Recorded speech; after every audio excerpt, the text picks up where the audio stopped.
You're watching CRE Radio and TV. I'm your host, Howard Klein.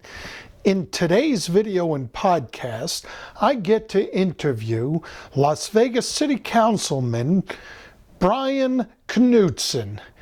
Brian and I are going to be discussing the Las Vegas City Medical District and the fact that it is predominantly located in an opportunity zone and what that means for investors and the community.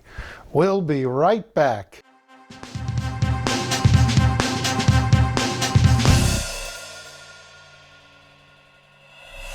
So the Las Vegas Medical District was established in the 90s. It got some revitalization and some more conversation about 10 years ago. And since then, the city's been investing a lot in branding the district, which is essentially the 15 up to about Valley View and Charleston over to about Alta. There's some bits and ends that go into my colleagues, Councilman Kruger's ward in Symphony Park, and then there's the Northwest Medical District, which is up off of Cheyenne and Tenaya. I campaigned on the opportunity for greater access to quality health care. We've spoken, and I've spoken about this publicly, as my son has had some pretty extensive medical experience at UMC, some experience that was not pleasant as an adult, as a parent, because the quality of care, while great, we recognized there was challenges in the connectivity of our medical community. And so when I think about the medical district, I think about it from a patient's perspective or a parent of a patient's perspective. And what I think about it is when you need access to health care, you want to make sure that your pediatrician is connected to your surgeon, is connected to your immunologist, is connected to your infectious disease doctor. Currently, that isn't really happening in our community. The medical district brings an opportunity for concentrating medical care and connecting it through infrastructure, which the city can be responsible for, but also through organizational connectedness, like medical records. Electronic medical records make a huge difference if you're a patient. And then just ease in access. The medical district is the heart of our entire valley. So whether you're coming in on the 95 or the 15, this is the easiest access to medical care. Well, so I'm not sure I understand how the development of the medical district will improve medical care in the valley and why that is a problem currently. So I can give you a personal experience. Sure. My pediatrician, amazing pediatrician, just decided to pack up his bags and his family and move to the East Coast because they wanted to live, work, and play near a medical district. If you drive around our area, you know that it's kind of in the older part of town. The buildings are kind of run down. There's not a lot of restaurant choices or taverns or bars for people to enjoy. There's some wonderful, amazing neighborhoods around there, but there's not enough housing. And so if you want to live, work, and play in a concentrated area, that doesn't exist right now. I think we have a lot of work to do to develop the area, to bring about facilities that doctors want to work in, that facilities where you can have a concentration of different specialties in healthcare. Right now, that doesn't exist in the way that I think our community deserves. Is the medical district modeled after any other medical district that you're aware of? So Las Vegas is unique, and we all talk about that. There are medical districts around the country. We've tried to model this medical district after the San Antonio Medical District, and that really is a concentration of for-profit, non-profit, public hospitals, and corresponding doctor offices all in the same area, so that if you have an issue, you know where to go, and everything and everyone is connected within that space. What are the current obstacles that you see with regard to the further development of the medical district? And perhaps I should really be talking about improving medical care in the Las Vegas Valley. What are the current obstacles that you see, and how do you anticipate or hope to solve those obstacles? So the first question, there are two main obstacles that I see that hinder imagination. Imagination is always the first step. The first two obstacles that I would like to talk about are graduate medical education, which I think is probably the biggest obstacle we face as a community. Graduate medical education are slots essentially for residents. So when you graduate medical school, you enter into a residency to get further training. Nevada is limited by the number of residency slots from a federal government perspective. And so we need to work with our federal delegation to increase the number of residency spots. That just limits the number of residents in Nevada. 70% of doctors who let's see, let me say that in a way. You can re-say it. I can edit this. 70% of residents, wherever they do their residency, that's where they choose to live. We don't have enough residency spots. And so we may be developing a medical school and training amazing physicians. If they can't get a residency here, they're going to go out of state to complete their residency, and they're 70% more likely to stay out of state. My job is to make sure that those doctors, when we're graduating them from the UNLV School of Medicine or from Toro or from Roseman, is that they get a residency spot here and they choose to live and stay here. I think that'll have the greatest impact on healthcare. The second obstacle that is publicly talked about in a wide variety of audiences is our reimbursement rates from Medicaid. I think that requires an intense effort working with our governor and our legislature to increase specific Medicaid rates so that physicians that we need here in town are paid at a rate that is equitable with other states around Nevada. Okay, so the Medicaid, I understand that. So if they're not getting paid what they need to get paid, they're going to go to where they need to get paid more. Correct. Which is pretty simple. I'm not sure I understand the relationship of the federal government to the residency slots. Can you explain that? There's probably more informed and educated people that can explain it in greater detail, but essentially, back in the decades ago, there was a formula that was set up by the federal government that allocates residencies, funding for residencies throughout the country.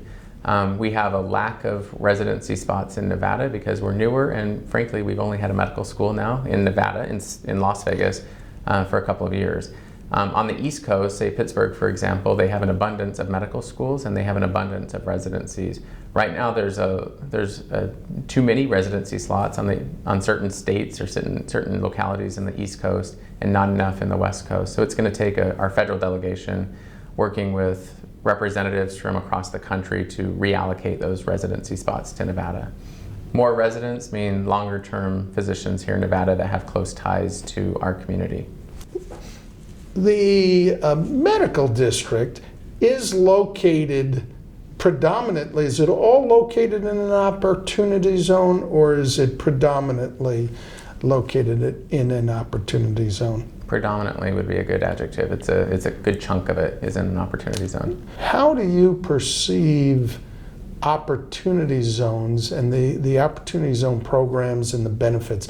How do you perceive it will benefit the further development of the medical district? And then we'll talk about your ward. Why don't we start with how opportunity zones will benefit your ward and the city, and then we'll go into a little bit more detail with regard to the medical district. So I think opportunity zones, and there's a whole team at the City of Las Vegas that can help developers think through the benefits that it has to public and private development. From my perspective at a policy level, it adds to the imagination. We talked about that before, the imagination of what the district can be. By providing additional incentives for developers, they're able to think about the land differently.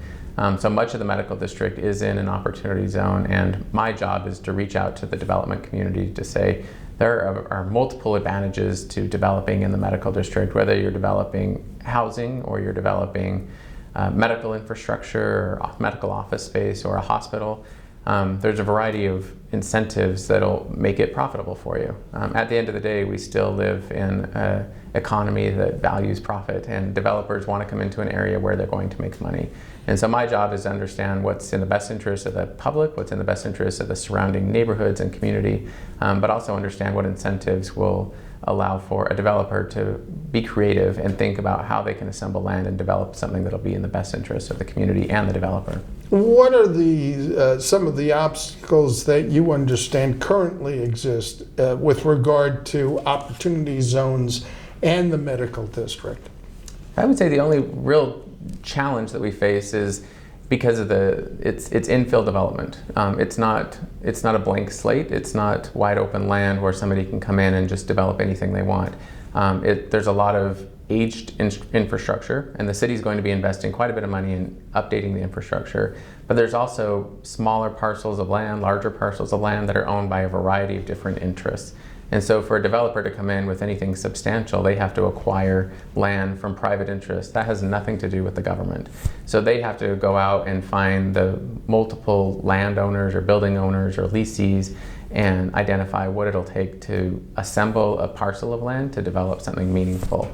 Much of the medical district is owned by no less than 100 different individuals or organizations with a variety of different contractual obligations because of the land they own and the buildings they built on top of that. And so the medical district is infill development. It's not a blank slate. It requires a whole lot of imagination and a lot of sweat equity to get in there and do something meaningful. And the opportunity zones, I wrote an article that in order for opportunity zones to be successful, it requires creativity and imagination. Correct. It's not easy necessarily. There may be instances where it is, and that's where, in those instances, that's where a lot of the earlier developers are going.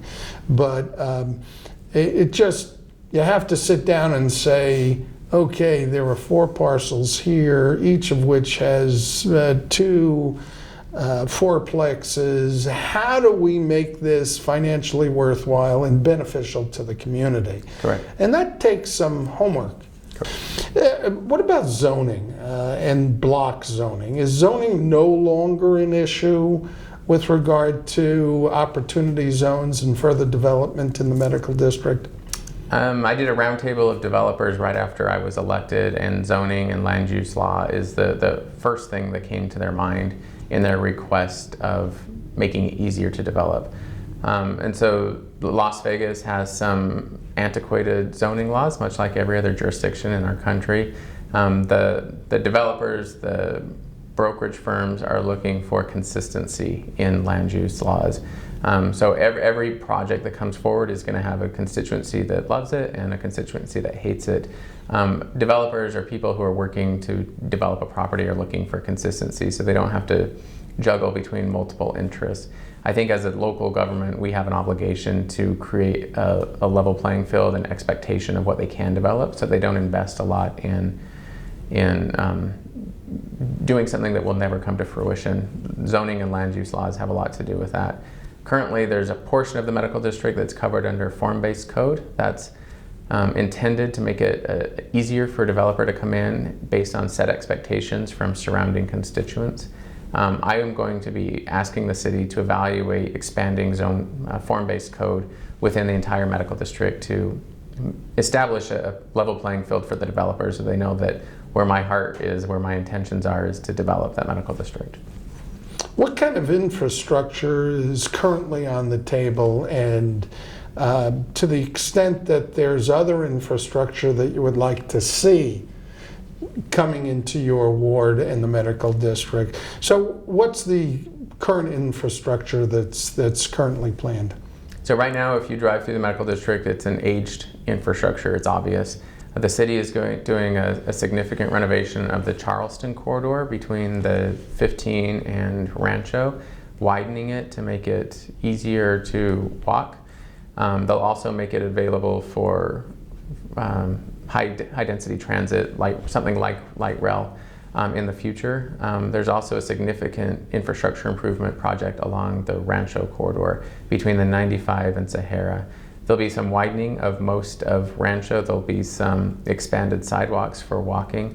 And during that phase, there'll be some undergrounding of overhead light poles, or not light poles, but telephone poles, undergrounding of some utilities that should increase the access to Wi-Fi and cable and telephone for some of those older neighborhoods. And then there'll be some increased lighting in the medical district that'll hopefully make it safer as well. All that's planned over the next 3 years. Oh, good. So it's the window here is only 3 years. So if someone were to start planning now, and the hold period, which is the pot at the end of the pot of gold at the end of the rainbow, it's a 10-year period. So with the improved infrastructure, there's actually reason to believe that the infrastructure will be adequate within the 10-year hold period.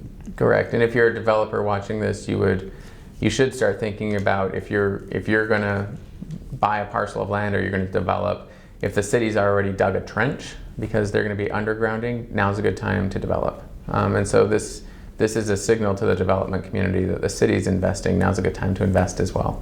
Do you have any issues or concerns with gentrification? Yes, gentrification is tough. I've had some experience with that in neighborhoods that I focused on. As a city employee, I used to work here. I focused a lot on education. I definitely saw significant improvement in some of the schools that I focused in on, and the neighbors around those schools changed, and it pushed out people who couldn't afford to live in their homes anymore. It raised the cost of homes.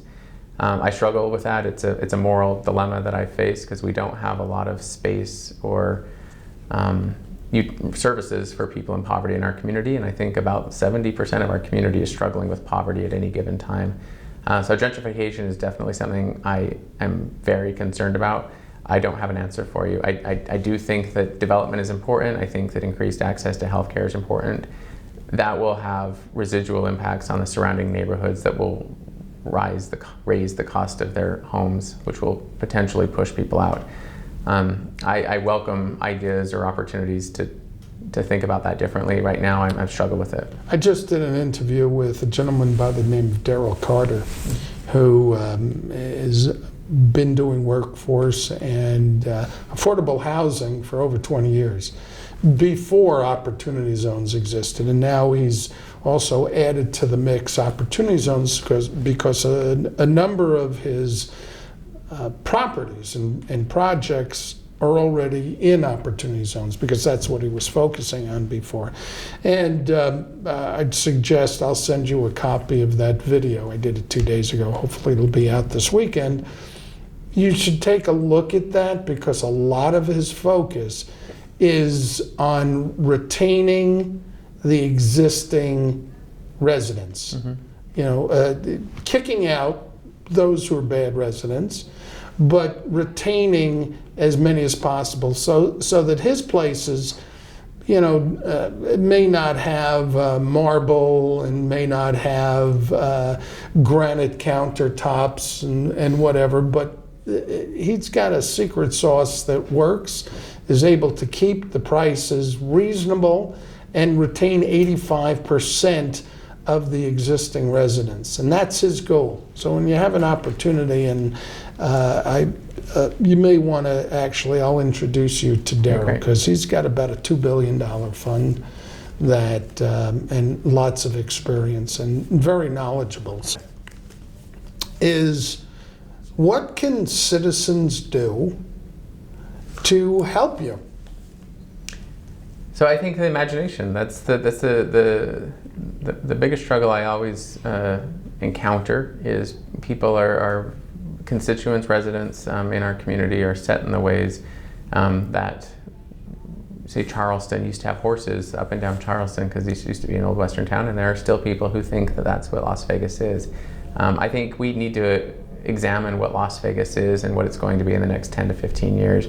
I mentioned we have about 70% of our population that's on Medicaid. Most of our workforce is service-based. It's people serving food. It's people cleaning hotel rooms. That is our community. I think as residents, we need to understand what our community is and expect that we will build a community around that. So that means that imagination is a big part of it. We can't think about Las Vegas from 1950. It's not that anymore. Las Vegas is dynamic, it's changing, it's evolving, but we have a constituency, we have a population that needs services. That means we need greater access to transportation, greater access to housing, greater access to education, and all of those things require imagination to think about it differently because it is not Vegas of 1950. That being said, our population will grow by another 500,000 people in the next 10 years, and if we don't adapt and change very quickly to meet the needs of our growing population, we will forever be at the bottom of every list. And I know there's nobody in Nevada that wants to be at the bottom of every list. No. And so we need to rethink how we provide services and what Las Vegas is so that we meet the needs of our current population and anticipate the needs of our growing population in the future. Thank you very much. I appreciate it. Thank you so much.